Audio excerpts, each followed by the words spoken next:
Good morning. Great to see everyone this morning. Feel like it's been a minute since I've been in here. Angela and I we had spring break, and then we had a wedding to go to a couple weeks ago, and then we were outside last week, which was fantastic. I just want to say, on that note, I want to say thank you to Neil right in the back, right back there. Many people had a lot of hands in making last Sunday work, but no one more than Neil. He was up here on Saturday, setting up all the gear, making sure the soundboard worked right, and all that stuff. And he literally created packets for the people who came to help set up, so they knew what to do. And so I just want to say thank you. You just did a fantastic job of that. And I know there are so many others who did so many things behind the scenes. I know Gerald organized the ushers for us, and we had with the medical tent. They were busy, thanks to the Richardson family. And I just appreciate everybody serving. I wasn't trying to throw you on the bus, but we're friends, y'all. Just so you know. Anyway. Thank you guys so much for making that such a great success. Also today, as Angela kind of alluded to, we are going to have a baptism. We have a new couple we'll introduce. Autumn and Wyatt. Han, you guys please stand up. We're so excited to have them. They're joining the fellowship here. They've been studying the Bible with the Kendalls and their small group. And Autumn's going to be baptized today, and Wyatt's going to be placing membership. So great to have you guys. Great couple. Make sure you give them a big welcome, a big hug. They are Aggies, but I still love them. So they're awesome. But anyway, we are starting a new series today for the next several weeks, from now up until Easter. We're going to be talking about the path to peace. Really, when you think about Easter, which is in 3 weeks from now, can you believe that? When you think about the peace that Jesus brought. And I want to kind of take a follow the journey Jesus was on for a few weeks to follow him and what he experienced, but also to be able to draw some things for ourselves about peace, right? Who of us wouldn't want a little bit of peace in our lives, right? I think all of us, no matter where you are in this room today, it doesn't matter how young you are, doesn't matter how old you are, we could all use a little peace from time to time, right?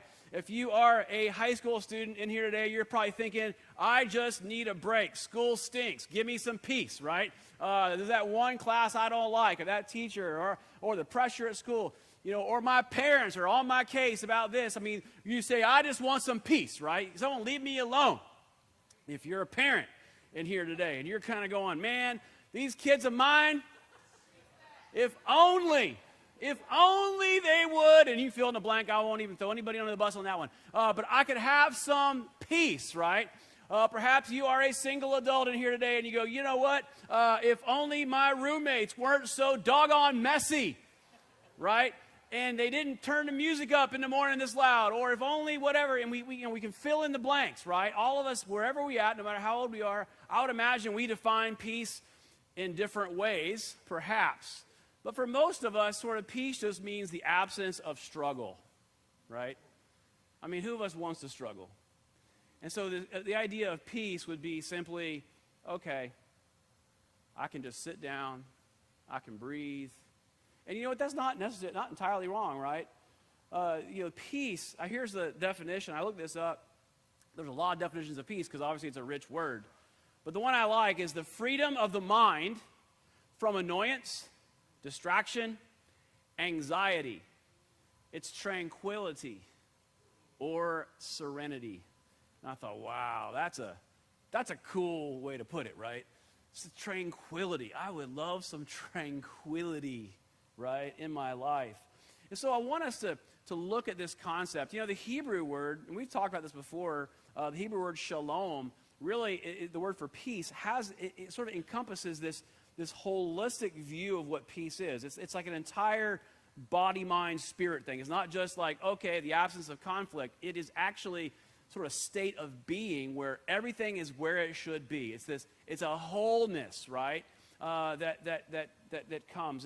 That's what shalom is. So when someone says to you, if you go to Israel and say shalom, that's what they're wishing you wholeness in your life, right? It has this depth of meaning.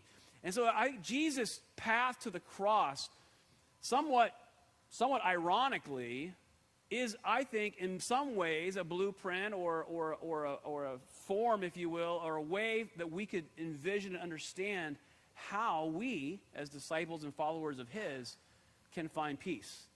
The peace that Paul describes in Philippians 4 as surpassing all understanding. So let's begin in Luke chapter 13. In Luke chapter 13 and verse 31. It says, at that time, some Pharisees came to Jesus and said to him, leave this place and go somewhere else. Herod wants to kill you. He replied, go tell that fox. I will keep on driving out demons and healing people today and tomorrow, and on the third day, I will reach my goal.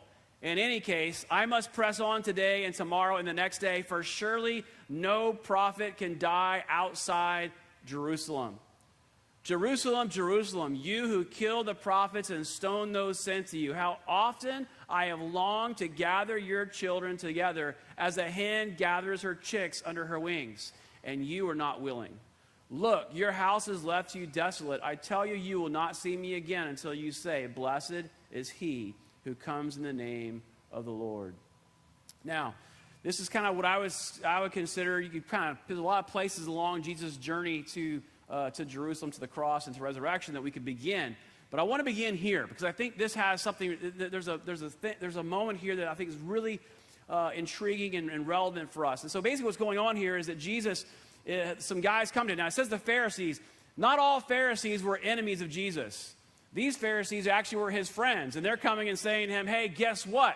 Herod wants to kill you. Now, who was Herod? Herod was the tetrarch of Galilee. Okay, so if you imagine sort of the map of Israel, Galilee's in the north, Jerusalem's in the south.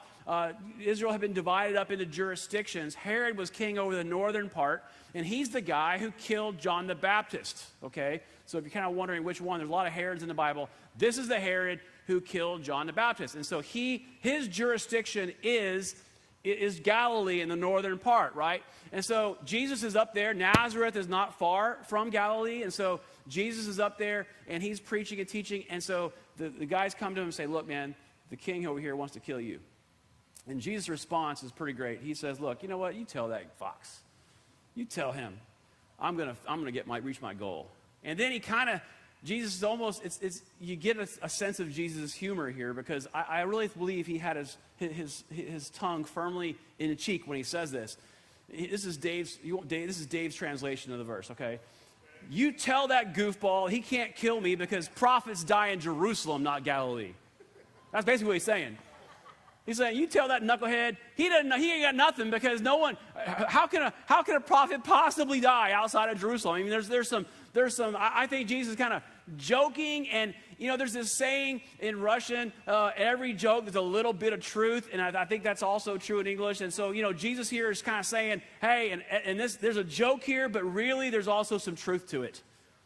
So many of the prophets died in Jerusalem. And so Jesus kind of points to this and kind of makes a joke about it. But in the end, really, this is the beginning of his final journey to the cross. And in this journey to the cross that Jesus makes, he starts with this, what I would call a lament over Jerusalem. And so over the next couple weeks, we're going to take a journey. And I think what I want to start with us talking about laments, because he laments over Jerusalem. He surrenders to God, and then he's glorified, right? We celebrate on Easter. We're celebrating Jesus' glorification, right? But lament is the first piece. And as we think about this for ourselves, I think lament is often a very important part of our peace, of having peace ourselves. Lament is so important. Now, you might say, wow, I didn't see that coming, Dave. I mean, I was thinking peace. So tell me something happy. Give me some good news. Give me something joyful. But yet, if we don't start with lament, it's kind of hard to get to the space where God wants us to be.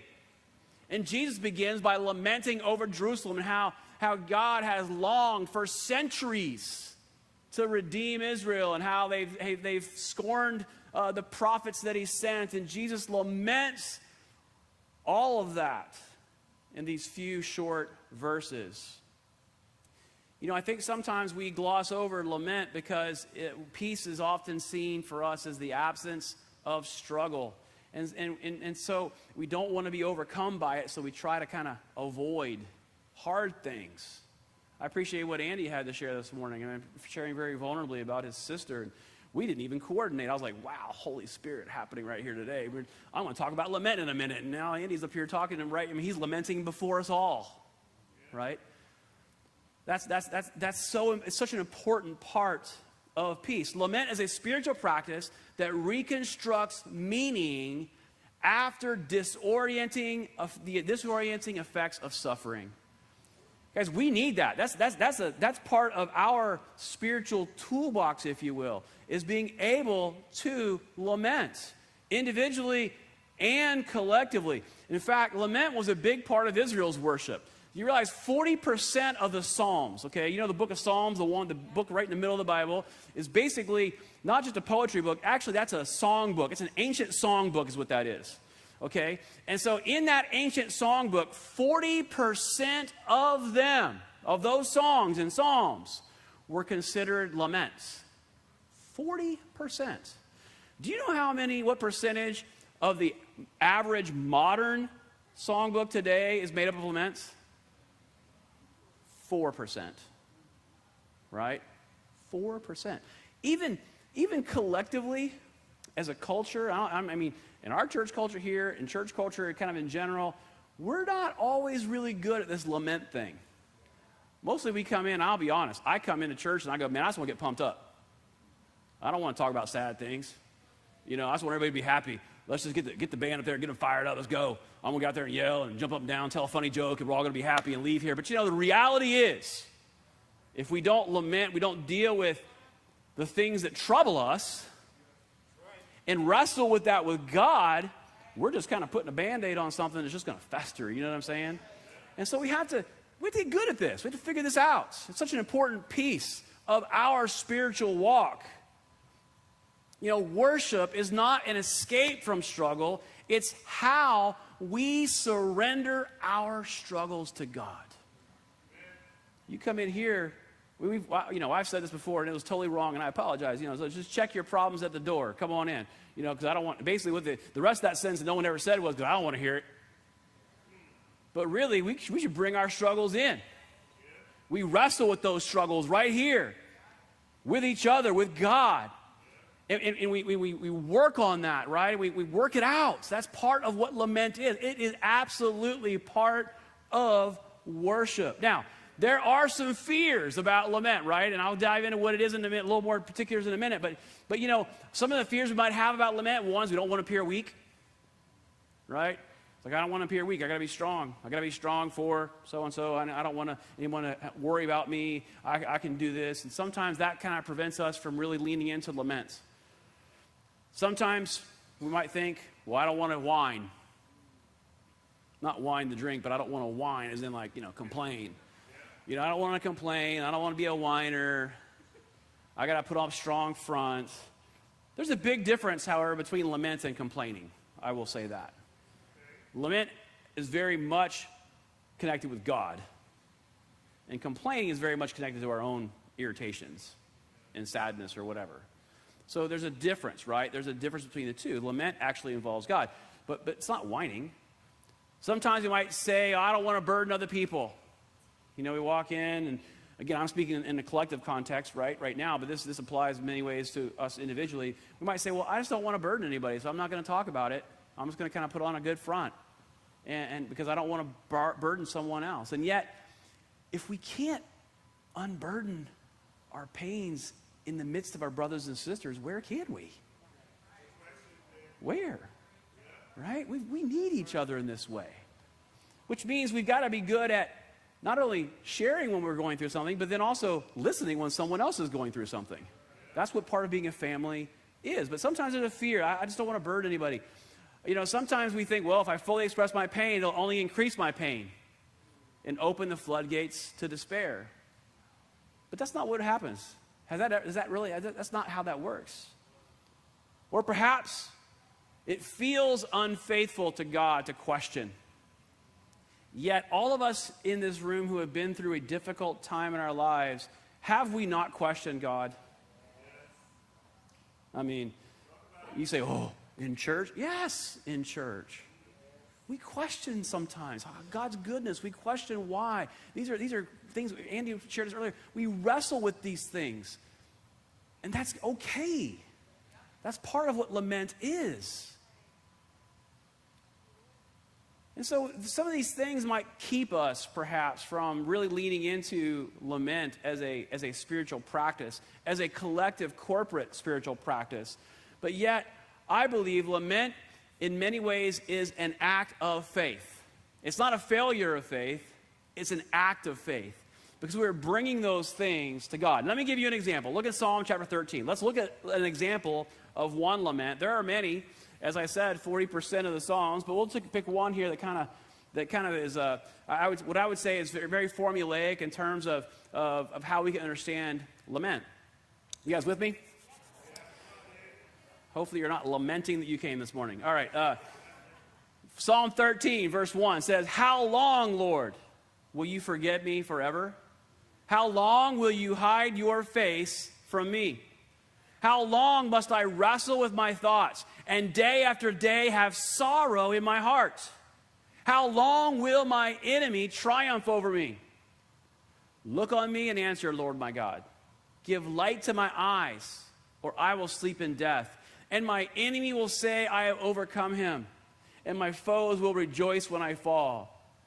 But I trust in your unfailing love. My heart rejoices in your salvation. I will sing the Lord's praise, for he has been good to me." Now, I read this psalm. This is a classic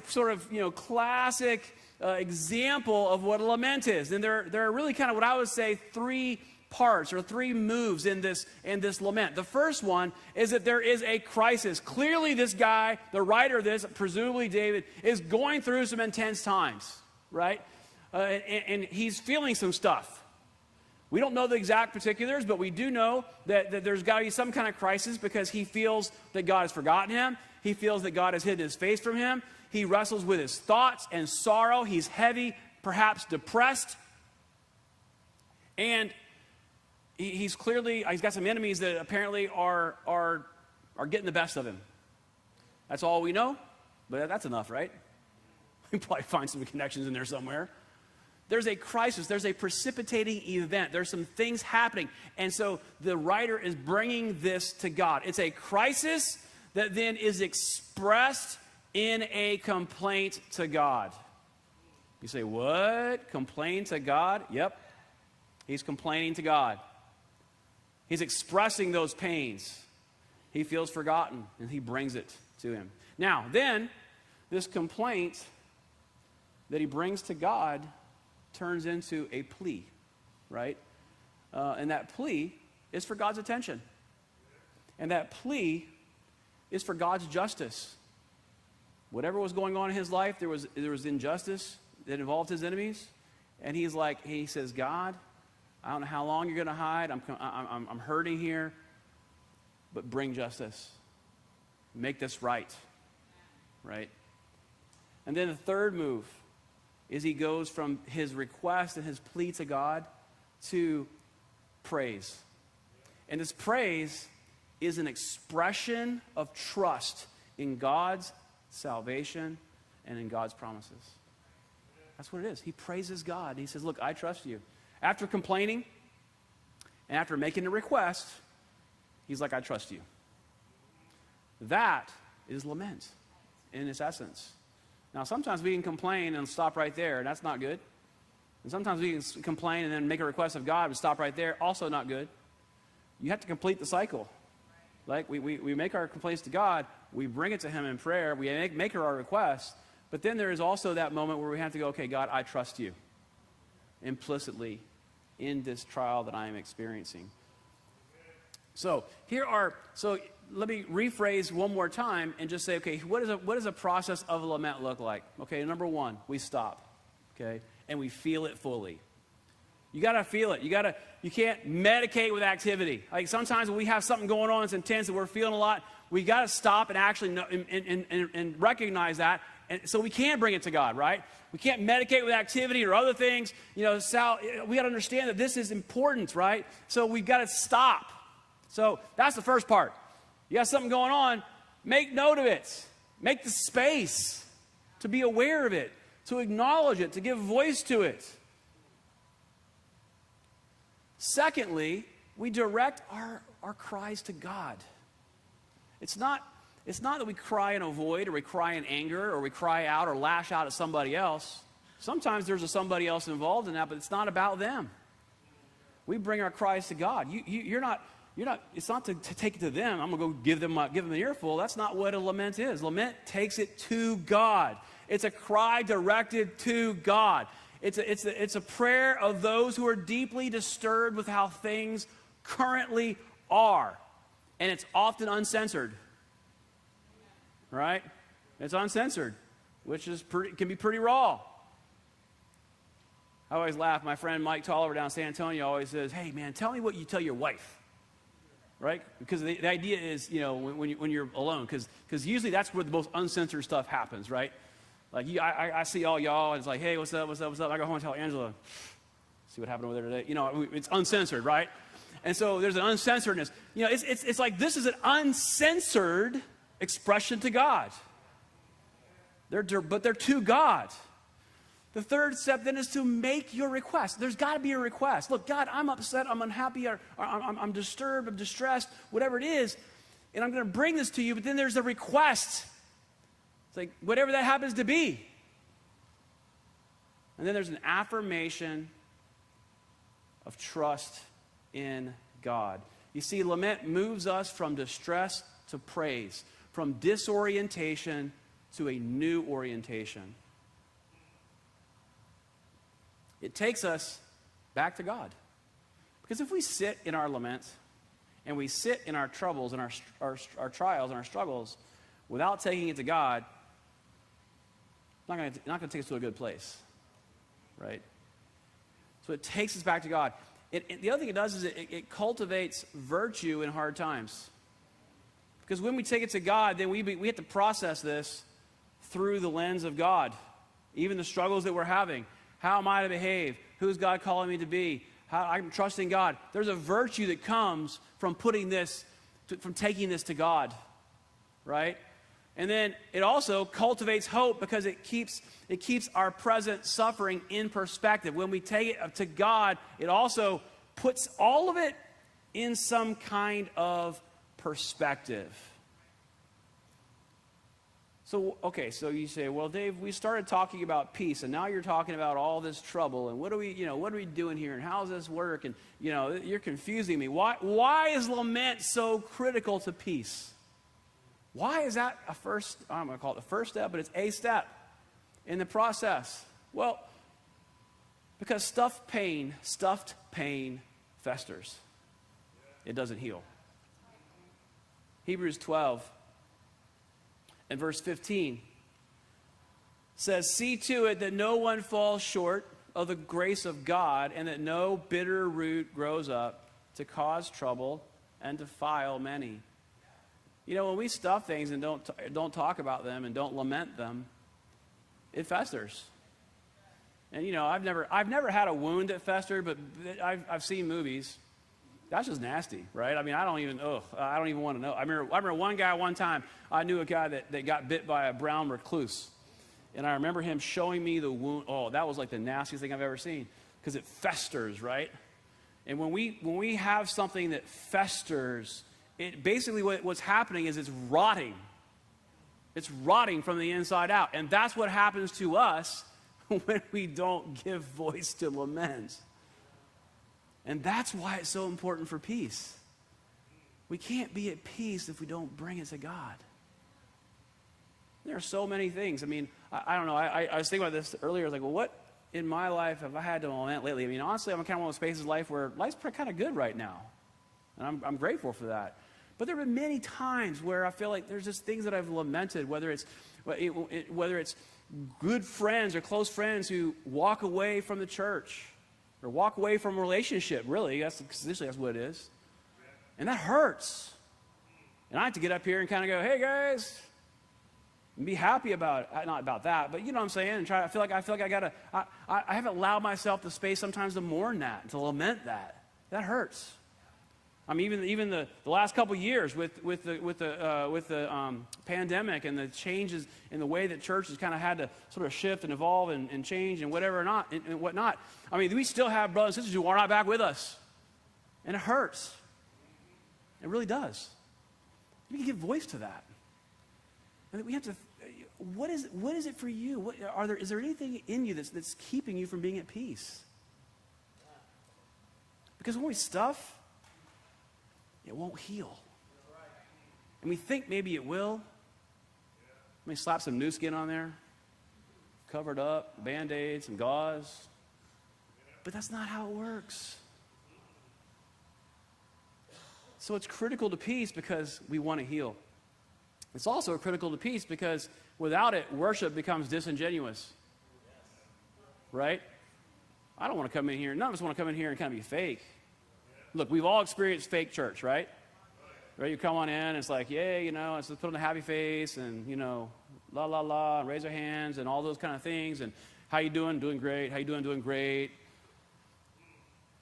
I appreciate, you know, some people, how you doing is kind of one of those things I say to people in general, but, you know, I appreciate those folks who, when I say, how you doing, and they pause, and usually I'm expecting it's kind of good, right? That's why I don't really, you know, that's just kind of how we talk, right? How you doing? Good, good, good, good. But to actually get an honest answer to that question.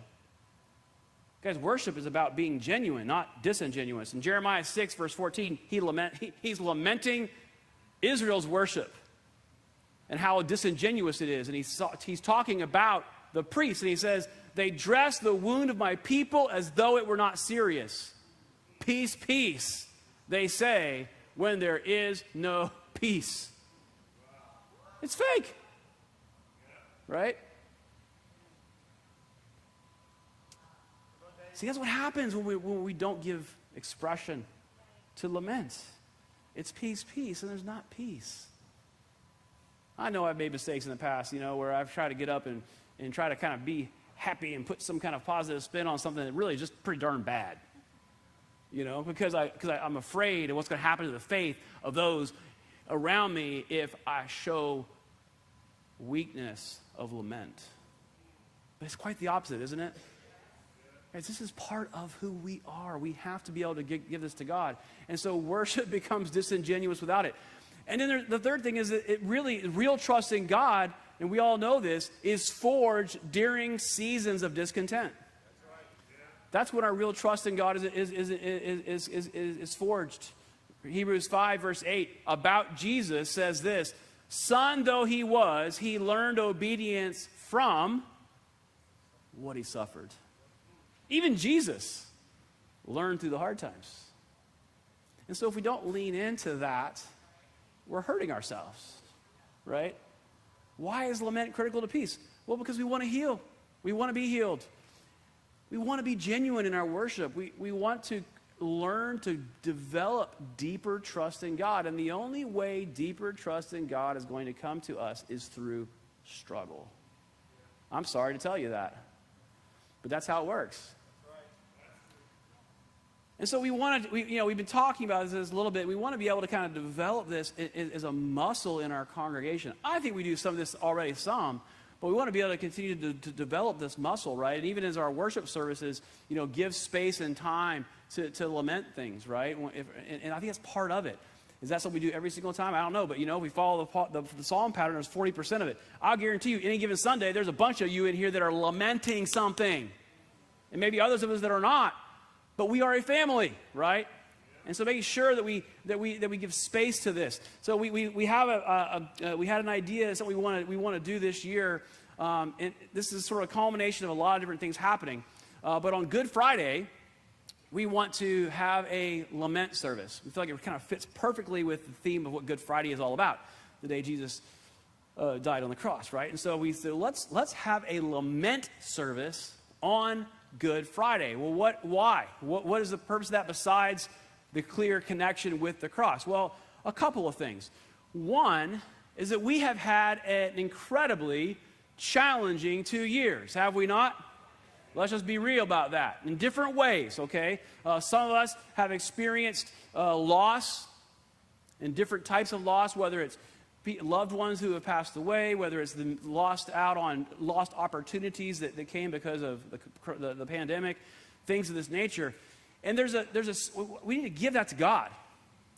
I think for others of us, losses look different. We've also the last 2 years have kind of had to navigate through very real social issues in our country that have caused tensions to rise, whether it was through politics or race relations or things like this that certainly have disturbed us in our core, right? And we've got to be able to give voice and take these things to God, right? This is real stuff. And we've done some of this throughout the year, but I want us to kind of bring it back, right? Okay, let's lament together. We've been through all these things. And so we said, well, let's have a time when we lament and we give it to God. And part of that is so we can grow in our trust and move forward, right? But really to be able to learn this, right? The other sort of factor is coming in all this is that we've had, over the last year, we've had a group called Bridge Builders that's begun meeting. And so we have disciples, brothers and sisters from each of our different community churches, Eastside, Tribe, and Northside. And we've been talking about how to build bridges in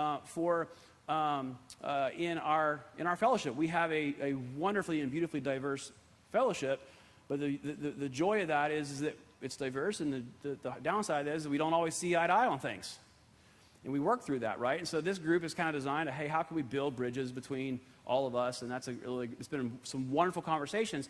And as we've thought about this and talked about this, lament is one way that creates empathy. When we lament together, it's not accusations, it's not you this or you that. It's simply, this is my lament, I'm bringing it to God. And we can build bridges by creating empathy for one another. And yet, this is this spiritual practice that's been around for thousands of years that we've kind of missed out on, right? And so we want to make this part of our practice. And so we want to do this on Good Friday. So make plans. We'll start announcing it and stuff like that. But we'll come together on Good Friday, and we're kind of organizing it. This is going to be a corporate time of lament. So but we'll have a little bit of sharing and stuff too involved for us individually. But we want to be able to bring it to God. Amen? And I think in a way, sort of celebrate Easter in a very unique way. Because we can bring it to Jesus, bring it to the cross on Friday, and then celebrate God's glory on Sunday. Amen? So this morning you say, well, what am I supposed to do today? What's my takeaway from this? Well, I want to ping us on lament. Is this part of our spiritual practice individually? But let's make it part of our practice as well, collectively, right? The first step to peace is being authentic, is being real, is bringing it to God. But to God. Not just kind of internalizing it and voicing it. Voicing it's not the same thing as bringing it to God. In absolutely always, there is an expression of trust in God at the end of it. If we don't take it to God and then trust God, then the healing can't happen. And so that's my charge for us, is to take this, reflect on this, and consider ways in which we can make this part of our lives as we strive to have peace and to take the journey of peace that Jesus took. Amen.